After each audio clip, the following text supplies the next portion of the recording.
Hello, my name is Connor. And I'm Jason. And you are listening to the Amazed and Perplexed podcast.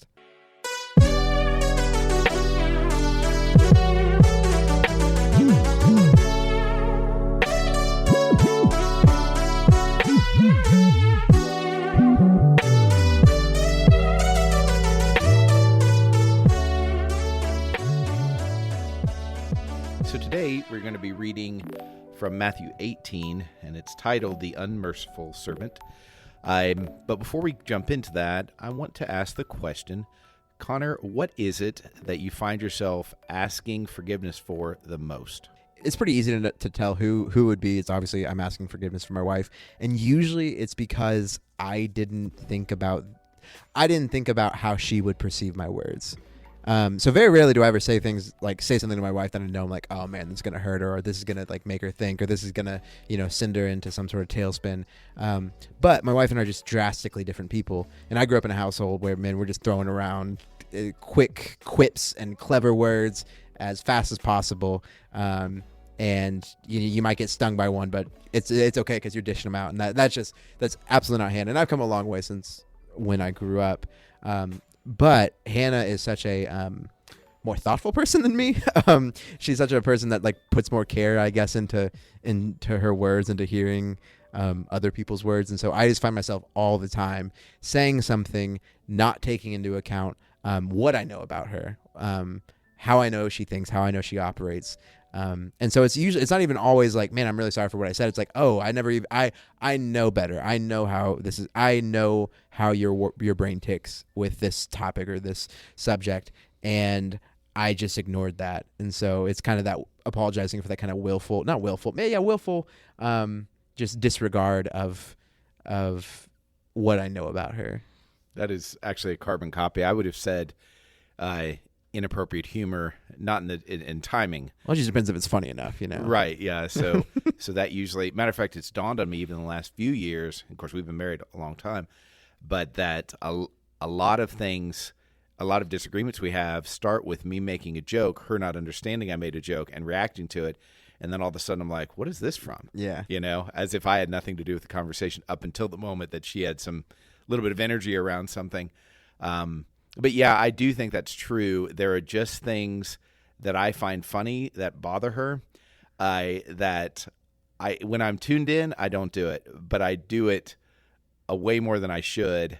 And it's not deal breakers, but it's the kind of thing. It's very agitating over time. I'm finding it funny just thinking about it. So I don't know if I'm really apologetic. So anyway, but that is what I ask the most forgiveness for. I totally hear that. I find myself so often, usually my initial reaction is like, oh, come on, you have to realize how funny that was. You have to realize how clever that was.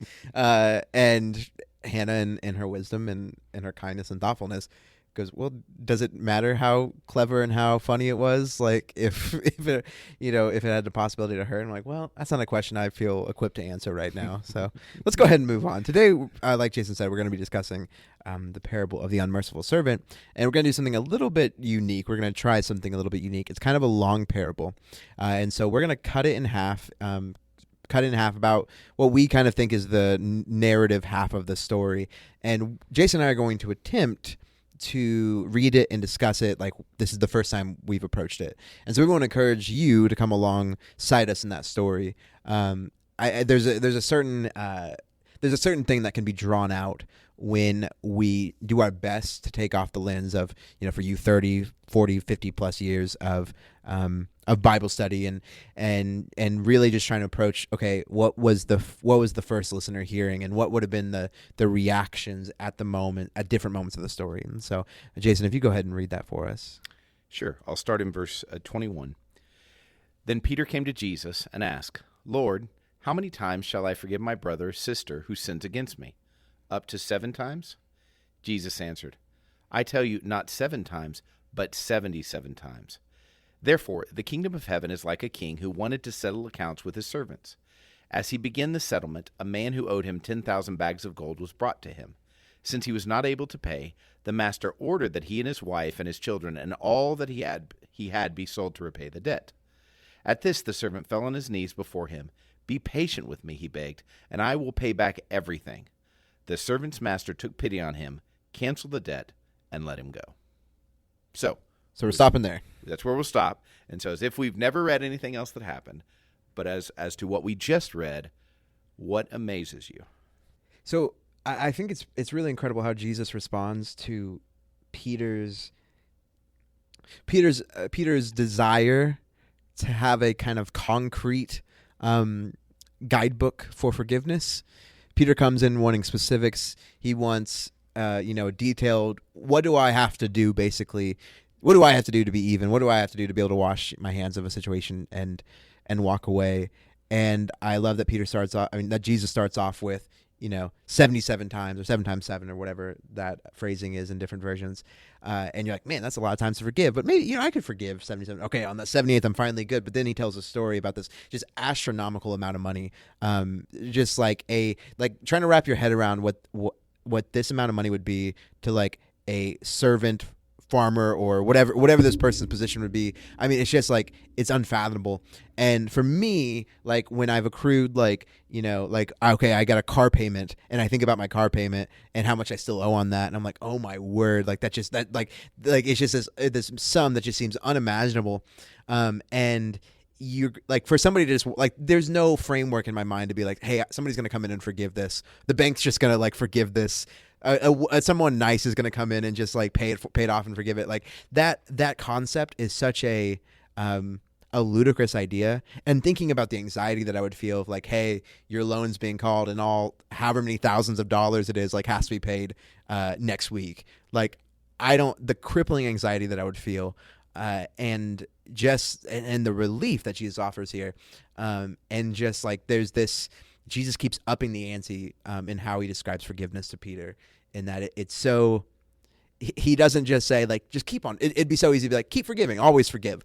He keeps going like, hey, okay, you think 7 times is going to make you uncomfortable to forgive 7 times. I'm telling you, like 77 times is going to make you even more uncomfortable. Now you can't even fathom what this, 10,000 pounds of gold or whatever 10,000 gold coins or whatever it is.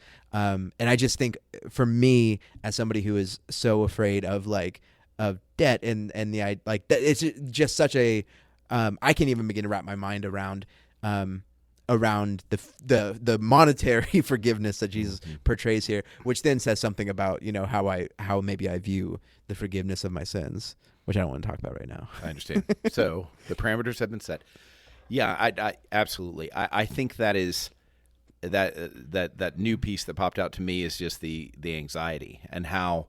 So this is my footnote says it's 20 years worth of money. And of course the guy's like, you give me time, I'll pay it back. And I'm like, okay. So it's amazing because there is no expectation, especially among a person that would be a day laborer. There's no expectation that that's going to get paid. And I'm sure the day before the debt was called in, he just did what a lot of us do. I'm just not going to think about it. I'm just going to keep doing my best, and someday I'll get it paid or I'll die. If I don't answer the phone calls, it'll just go away. That's right. Yeah, exactly. I'll stop answering the mail, and it will disappear. And I think that that is amazing. I mean, it's just amazing to consider from his day-to-day perspective how crippling that would be, and then he's released. The other part, and the part that amazes me also, is that we know that Jesus is saying, this is how God is, and the one that would be most disconnected from the day laborer's point of view would be the guy in charge. That's good. Not simply because he's mean it's just he doesn't think that way. He most rich people will say, you got a debt, pay your debt. Like, what are we talking about here? You know what I mean?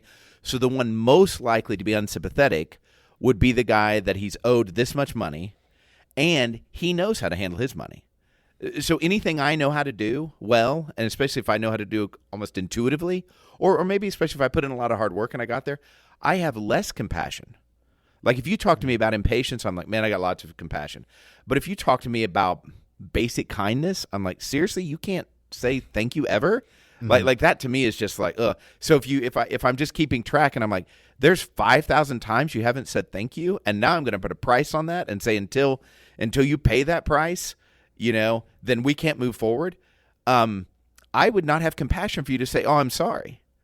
I'd be like, now you're sorry, because that's something that relatively speaking comes easy to me. And so I think it just magnifies. I mean, we just assume, yeah, God's forgiving. But we shouldn't have an expectation that God is forgiving. He is the one that doesn't make mistakes. He is the one that fulfills his own standards by his design. Like, it's his nature. Like, he doesn't have to struggle with what's it like to love. And I'm not suggesting he doesn't understand this. My point, though, is just that I think we make a big mistake assuming, well, God will forgive me. Yeah. I mean, he has said that. So I think we need, on the opposite end of the spectrum is the person that grows up and saying, God will never forgive me, and so I got to keep working harder. And that's not right either. But I think it's just the other side of the pendulum where we make his forgiveness so cheap because, well, of course God's going to forgive you. What else can he do? Yeah. And I'm like, well, he's got a million choices. Well, and I think that's the beauty of the parable of giving this, servant, like, his debt is so astronomical that it's actually going to affect this, landowner.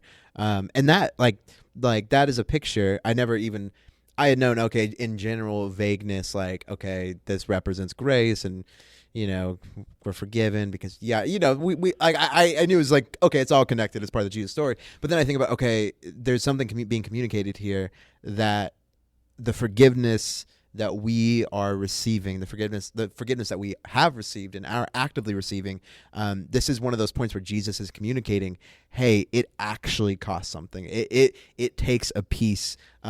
It's not just like there's this easy thought of like, you have this, like, right now it's a big thing, like Elon Musk has bought Twitter or whatever, and you think about people like to give all those, like, if he spent $44 billion on this or that or these forgiveness of loans or that forgiveness of loans or whatever, he could feed this many people, and those are all really fantastic things that I think would be worthwhile doing. There's this image that we have, and I think this gets to like why Jesus speaks so dramatically about the owed debt here, is that from my perception, I'd be like, well, why wouldn't Elon Musk just pay for my housing for the next 20 years? Like, that's nothing. That's literally nothing to him. However much that would be, or why wouldn't he pay for this? Or like a drop, it's all a drop in the bucket. And so it is very telling that the way that Jesus chooses to communicate this is that it's not just a drop in the bucket. It's not just nothing. It's a big deal. And I think the beauty, and this is something I never really articulated to myself, the beauty of that, the beauty of the fact that it actually costs something for the landowner to forgive, is that it puts so much more value on my actions and my way of living. Because if it doesn't cost God anything to forgive me, then ultimately my actions aren't worth that much. And so the act of forgiveness that God gives us, the grace that he gives us, is an honoring and it's an honoring and validation of how high God esteems our actions and what we do.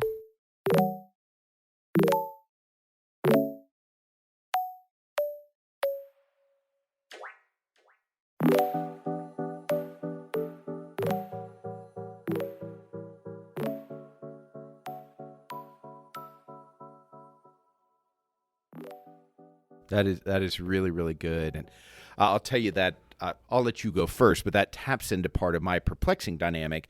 But I totally see, and even taking that account, if you heard that Elon Musk suddenly paid for 20 years of debt for somebody, and their family was going to have to, I mean, they wouldn't be sold, but, something extreme was going to happen. They were going to lose everything. You would never forget that story ever. You know what I mean? You'd be like, man, have you ever heard of Elon Musk and doing this kind of thing? And it's because it's not the norm. It's not the standard. It's not his responsibility.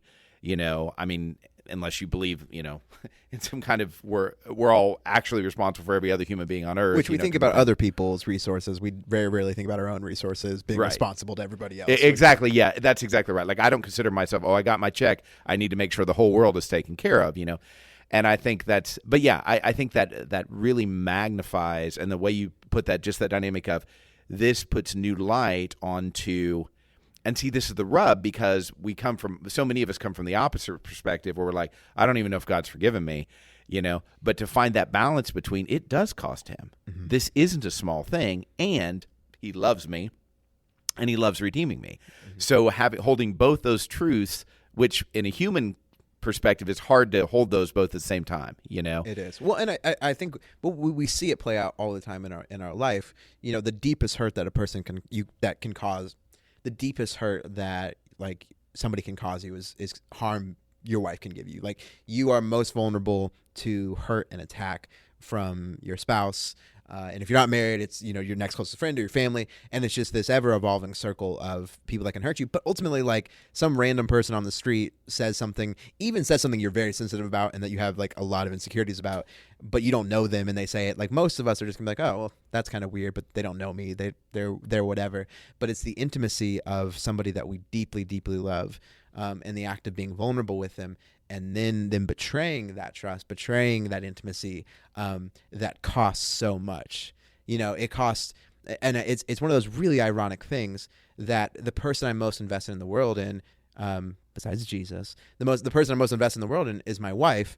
And in theory, it should be the easiest to forgive her because like, well, I'm stuck with her, and it's like, let's just, we like just pure survival. Yeah, we got to survive here. But on the other hand, in another way, she is like, in some ways she is the easiest person to forgive, but in other ways she's the most difficult person to forgive because of that deep, deep connection. And that's ultimately like why I think one of the reasons it costs God so much when we betray his trust is because he is over and over and over again offering that deep, deep intimacy to us and being that vulnerable. And that might sound weird to you here, to the idea that God is being vulnerable with you, but like that is what the Father does when he invites you into relationship, invites you into an opportunity where we will backstab him and we will hurt him. And that it's this weird paradox like that we always talk about, of it should be, but it shouldn't be, but it is, or the opposite of that. And that's just really hard. So Jason, moving forward, what's to you about this little section? So I'm just going to tell it from my perspective. So Peter says, hey, how much should we forgive? So he's not saying he won't forgive, but he's like, how much should we forgive? This much, which was a Jewish standard, 7 times. And Jesus was like, no, way, way more than that. And in the sense of keep forgiving forever. And then he tells a story where the main character does not initially forgive. So he doesn't forgive until after the man begs for mercy. And so Jesus is trying to constructively answer Peter on how the forgiveness process should go. Now, all Peter's asked is how many times. And so I do need to remember that, because going back to when we talked about parables earlier, parables are not doctrine. Mm-hmm. So you've got they're models. They're ways of looking at things from a specific vantage point. And all he's really talking about here is how many times. But they're still inherent in it. So you hurt me. I say, okay, until you make that right, I'm not going to forgive you. You beg for forgiveness, and I give it to you. Is that what Jesus is espousing?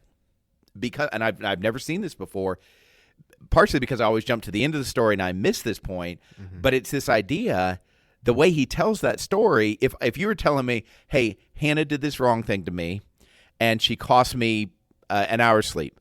And so because of that, I told her, I will not forgive you until you give me my hour's sleep back, which is not humanly possible. I mean, I guess she'd give you an hour now. But she got on her knees and she begged, and so I forgave her. And I'm like, Connor, that is not the Jesus way. Except Jesus just told a story that's the example. So that's perplexing to me. I don't really know how to. I understand the concept of being forgiving. Yeah. But if we're just stopping the story here, and honestly, even just imagining where the story would go, unless he redeems us specifically, I'm like, you still have the guy not forgiving, the king not forgiving, until the guy begs him. So it's a whole new wrinkle on this for me. So I wonder, just before this, when they were talking about like forgiveness, they're talking about church discipline and how you go about that. And so I wonder if the context that they're talking about here is like, hey, how, like, I wonder if there's an underlying context of like, for people who are part of the kingdom, people who are part of it, how do you go? How does this forgiveness piece work? How does, when somebody in the church does something wrong, how does this? Maybe that could be a piece of it.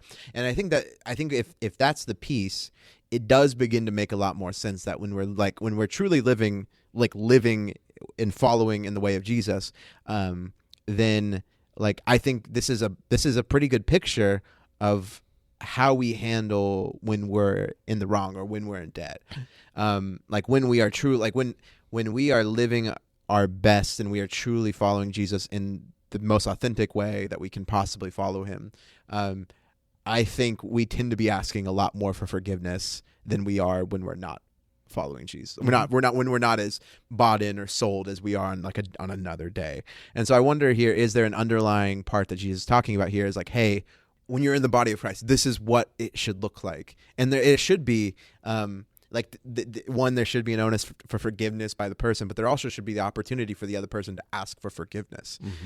Because I think we all recognize, I think we've all experienced the part before where asking for forgiveness for something when we have deeply wounded somebody or deeply hurt them is not just therapeutic for them, it's a balm for our soul. And so I do wonder here, is there, if we are to, and again, I don't know how this looks practically, maybe there's a forgiveness in our heart, but not out loud to the person. But if we're robbing people, I don't know, I'm not making any judgments, but if we're robbing people of the opportunity to ask for forgiveness, are we robbing them? Like if we don't allow people the chance to ask for forgiveness, are we robbing them of the possible healing that could come from the process of asking?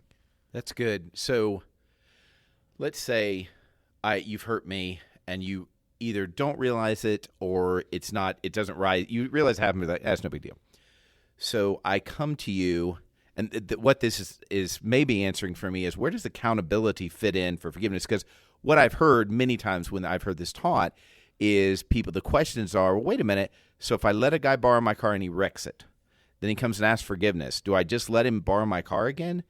And my response has been, well, there's a difference between forgiveness and rebuilt trust, or trust in general. So I can forgive you without trusting you with everything.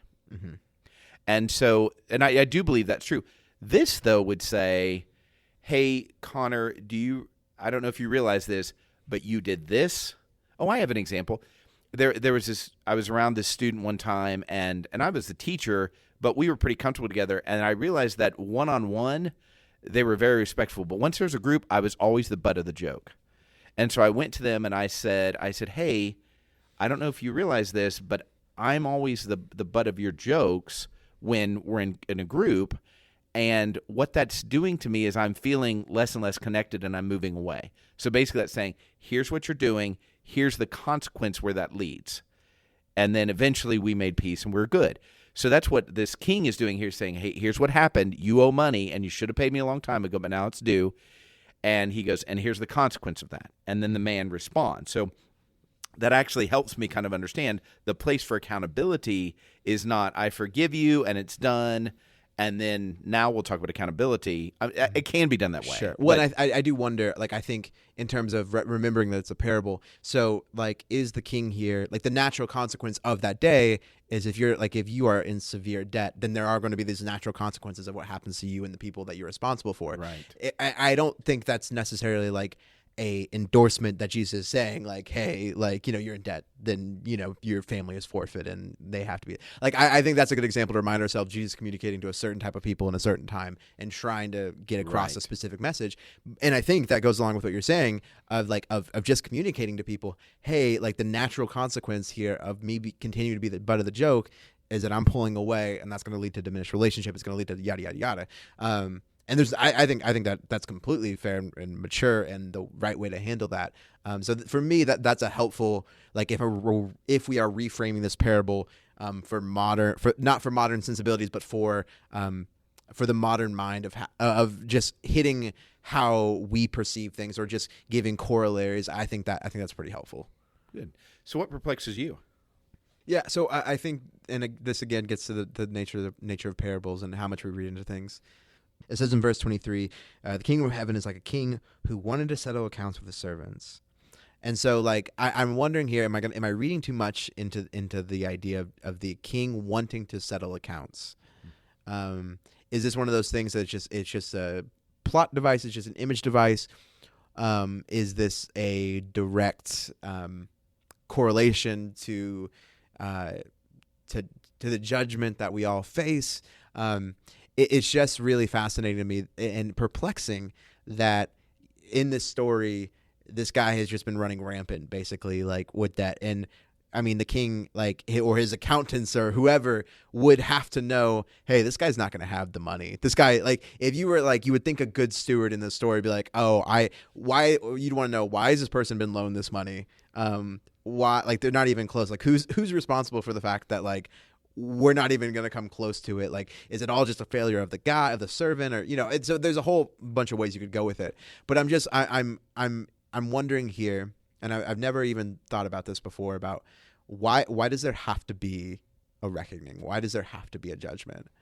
And the idea of God wanting that is so, like, I've known forever, and even as my theology has evolved, it's one of the few things that you can pretty much count on after we die, is that there will be what the judgment looks like. I have no idea. I don't know specifically, but there will be judgment for all of us. It's like one of the very few things that the Bible is super clear about when it talks about after we die. So that's how God has set it up. Is that what he wants? And if that is what he wants, what does that mean? What does that mean for our perception of judgment? And I even wonder. So as if you did something bad as a kid, and you knew, man, when my dad gets home, like, we're gonna have this conversation, and it's gonna be miserable, and maybe I'm gonna get spanked, or if you're a little older, maybe something worse would happen. I don't, or even you're just like, if you're like me, like, I'm just gonna cry a lot because I was a big baby and I didn't like breaking rules, and that anticipation of that moment where the judgment comes was almost always worse than the actual, like, judgment time, the building up of the anxiety. And so I'm speaking out loud here, and you can correct me or direct me in a different way. But I'm wondering here, I feel like I'm actually approaching God, the idea of the final judgment, in a different way, in that we all have this impending underlying sensibility, especially if we're not in Christ, but even sometimes if we are, that there is this debt owed. There is this thing that, like, is like, dad's going to come home and I've got to answer for this. And I wonder if there is something to the fact that the reason God wants judgment is because that is the final nail in the coffin of the anxiety that we face over the debt that he's forgiven for us. I don't know. The whole thing, I've not thought that out before. So I wish I had thought about this like a few days ago and had time to think it through more. But what do you think of that word salad vomit? Yeah. I think it's a fascinating dynamic of us with our human minds trying to consider how God thinks about this. And as you said in your intro to those thoughts, again, we're dealing with a parable, and we're trying to make it connect as cleanly as possible. Like this would actually be the way this shows up in our life. But I do think that is certainly one application, if you will, of thinking there is this debt out there that I owe. And then, of course, if you bring in all these other verses, you're like, Jesus paid that. Mm-hmm. You no longer carry it. Your sins have been separated. He's from the West. And so, but the reality is I know that. Mm-hmm. I know that. I believe that. Absolutely. But that intersecting with my every single thought is not yet true. And so I still, when I make a mistake, especially something I thought I was beyond that. I was talking to somebody earlier today. That's good. And they were like, I thought I was beyond that. That's where that debt feeling comes up. It's like, I know he's forgiven all my sin ever, but I'm so burdened with the fact I'm still struggling with this. Well, and even like I even think about, making that correlation to when you're getting in trouble with your parents. And there are things that I'm going to do differently with my daughter in terms of punishment from what my parents did, but I never doubted at the end of being punished or the end of judgment or the end of just the conversation that my parents would still love me. Like I never, like there was like, and I know for some people that is absolutely not the case, so I don't want to minimize that. But I think if we're doing parenting right, the idea, even if a kid really messes up badly, the goal should be that there's never a doubt in the mind that like, hey, you're still part of the family, you're still, whatever. And so that's one of those messages I want to be communicating all the time to my daughter is like, you're always loved and accepted and you're always part of the family. And like, this is always your home. This is always a safe place. But that still doesn't mean there's not going to be hard conversations at different points that she's going to feel anxiety over. Hopefully though, she'll always have assurance that she's loved by me and that her place is by my side. And so I wonder, it is like when we talk about this dynamic of partially there, but not all the way. And these mental hurdles that we kind of have to do. Cause yes, I do believe those verses you brought up. But again, reconciling them to every single thought is so difficult. And the way that we tend to do this is we tend to bury our head in the sand and pretend like those individual thoughts, those contradictory thoughts don't happen. And so that's the easy way to explain away this hiccup in our theology. But now I'm wondering if we're honest with ourselves, like you talked about, if we're honest with the reality that we don't line up our thoughts perfectly with the way that God talks about this in Scripture, this could be one of those things where it's like, hey, the thing that I can have assurance in is that God is always going to be on my side. Like I am once and for all forgiven, and I know that like come judgment day, like I will be by the Father's side, and I'll be loved and I'll be accepted, and He'll claim me. But like that conversation is still going to feel like, like that doesn't mean I'm like have to be super pumped for the conversation. I can know that I am loved and like and my parents delight in me, but I still am not going to delight. I'm still going to be super excited for the conversation about the D- I got on a project or whatever. Mm-hmm. Yeah, and I think it's true. There's knowing and knowing. I know I'm going on vacation in a few weeks, but I'll really know when I'm actually on the vacation, And I think that's true of this too. I know God loves me. I know everything you said, and then there's that part, but I'm not experiencing it yet. And we can't take away the dynamic that the forces of evil are constantly trying to chip away at our confidence, and that kind of thing. To me, just taking from what you're talking about, that perplexing piece, it is that dynamic. It totally framed it when you just really hammered that idea of judgment here, that this reckoning is coming up. It seems somewhat arbitrary because it's like you let it go this long, you know. But I think on the day of the second coming of Christ, it will feel somewhat arbitrary. If we're still alive when Jesus comes, we will have 12 things we have planned to do that won't get done.